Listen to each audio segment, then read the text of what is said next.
Number one, put God first. Put God first in everything you do. Everything that you think you see in me, everything that I've accomplished, everything that you think I have, and I have a few things, everything that I have is by the grace of God. Understand that. It's a gift. 40 years ago, March 27th, 1975, it was 40 years ago, just this past March, I was flunking out of college. I had a 1.7 grade point average. I hope none of you can relate. I had a 1.7 grade point average. I was sitting in my mother's beauty shop. They still call it beauty shops now? What they call it now? Yeah, I was sitting in the beauty parlor. I was sitting in my mother's beauty parlor, and I'm looking in the mirror, and I see behind me this woman under the dryer. And every time I looked up, she was looking at me, just looking me in the eye. And I didn't know who she was, and I said, she said, somebody give me a pen, give me a pencil, I have a prophecy. March 27, 1975, she said, boy, you are gonna travel the world and speak to millions of people. Now mind you, I was flunked out of college. I'm thinking about joining the army. I didn't know what I was gonna do, and she's telling me I'm gonna travel the world and speak to millions of people. Well, I have traveled the world, and I have spoke to millions of people. But that's not the most important thing, the success that I had. The most important thing is that what she taught me and what she told me that day has stayed with me since. I've been protected, I've been directed, I've been corrected. I've kept God in my life, and it's kept me humble. I didn't always stick with him, but he always stuck with me. So stick with him in everything you do. If you think you want to do what you think I've done, then do what I've done and stick with God. Number two, fail big. That's right. Fail big. Today's the beginning of the rest of your life, and it can be very frightening. It's a new world out there. It's a mean world out there, and you only live once. So do what you feel passionate about. Take chances professionally.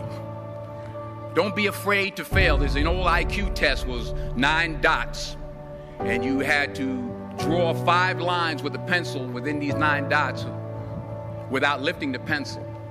The only way to do it was to go outside the box. So don't be afraid to go outside the box. Don't be afraid to think outside the box. Don't be afraid to fail big, to dream big. But remember, dreams without goals are just dreams, and they ultimately fuel disappointment. So have dreams, but have goals. Life goals, yearly goals, monthly goals, daily goals. I try to give myself a goal every day.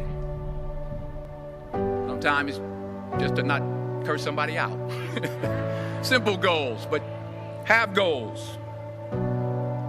And understand that to achieve these goals, you must apply discipline and consistency.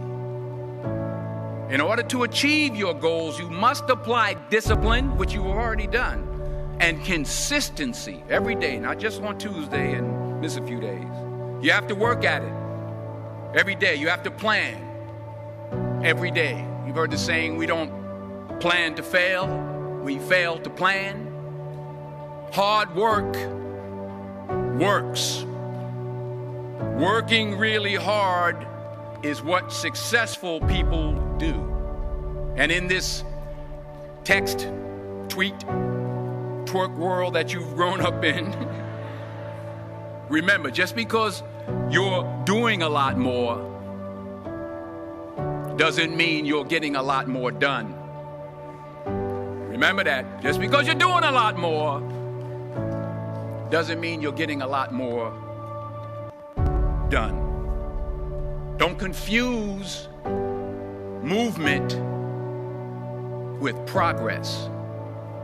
My mother told me, she said, yeah, because you can run in place all the time and never get anywhere. So continue to strive, continue to have goals, continue to progress. Number 3, you'll never see a U-Haul behind a hearse. I'll say it again. You'll never see a U-Haul behind a hearse. I don't care how much money you make, you can't take it with you.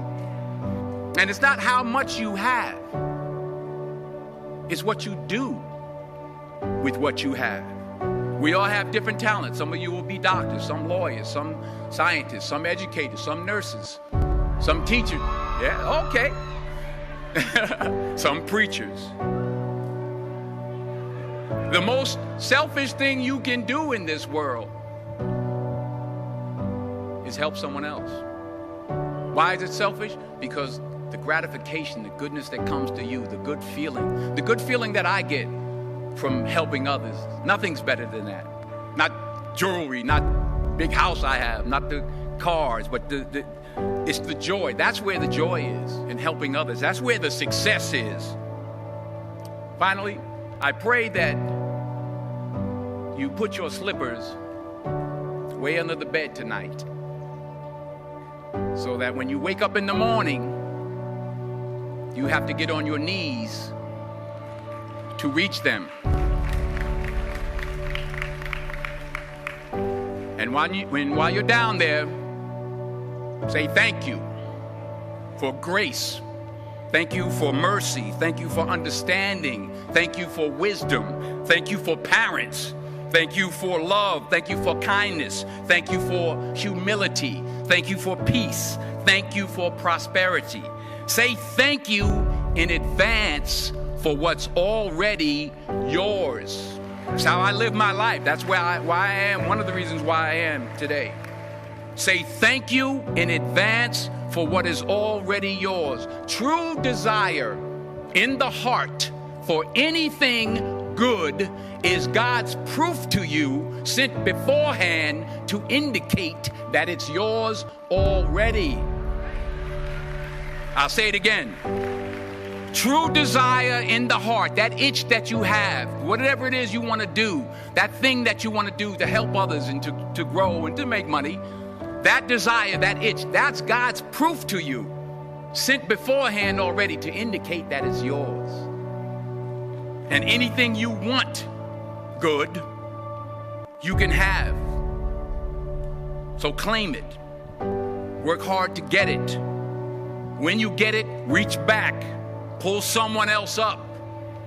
Each one, teach one.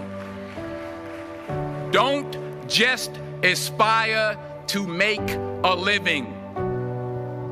Aspire to make a difference.